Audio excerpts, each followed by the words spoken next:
This is 1941, and the city's emergency services parade down Union Street. These were dark days for Britain and for the city. The crowds remembered only too well the debacle of Dunkirk, which left the country almost defenceless.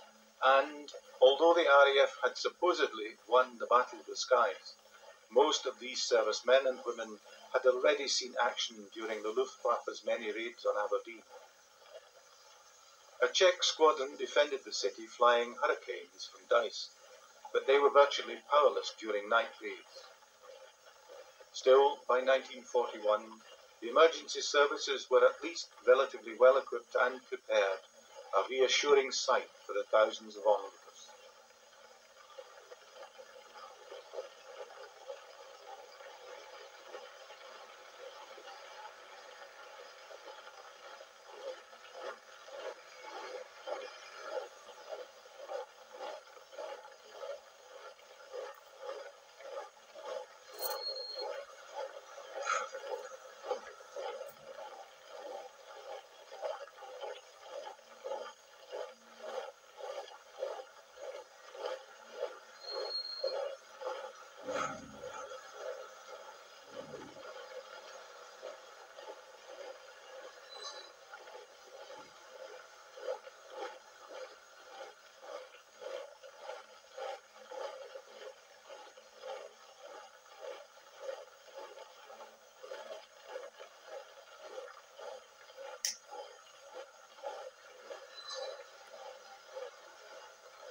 Aberdeen knew she would be a target, and had prepared as best she could, right from even before the onset of war.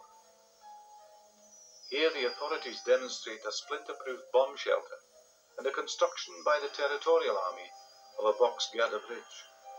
All well and good, but few anticipated the ferocity and frequency of attack.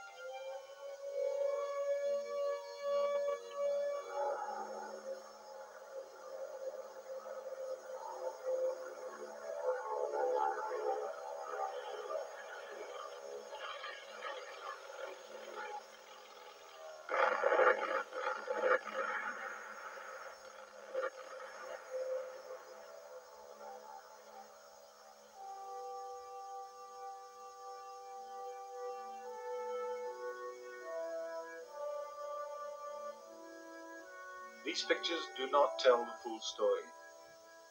The worst was thought too much for the rest of Britain to bear. Schools, churches and houses were badly hit, hundreds died, and many more were badly injured. There would be no more lessons for some while at Middlefield School.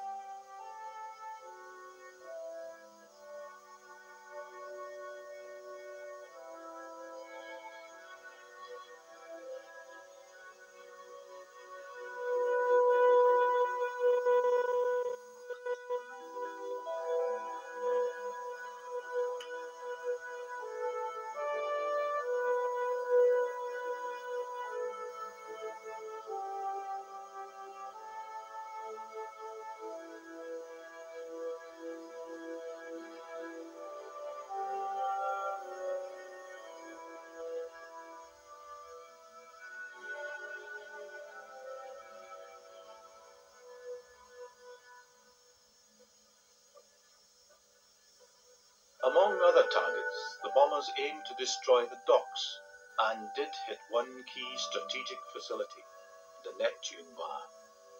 It's just a wee bit more hospitable these days.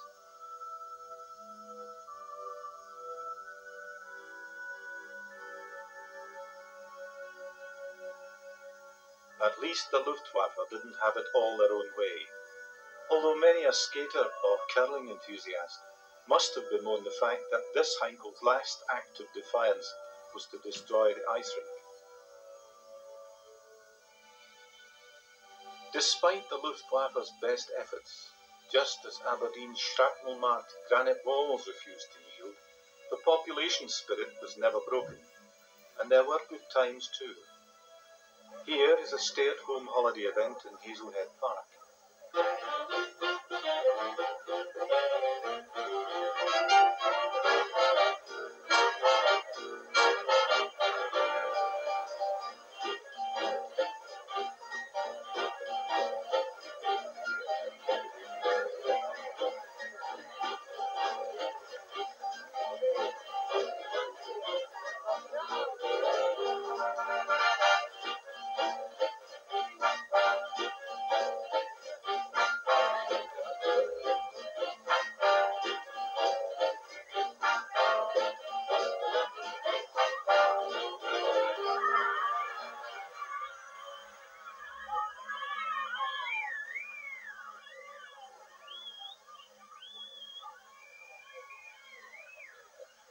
It was easy for these youngsters to forget about war, and when it was all over, the warm Aberdeen welcome attracted visitors from far and wide.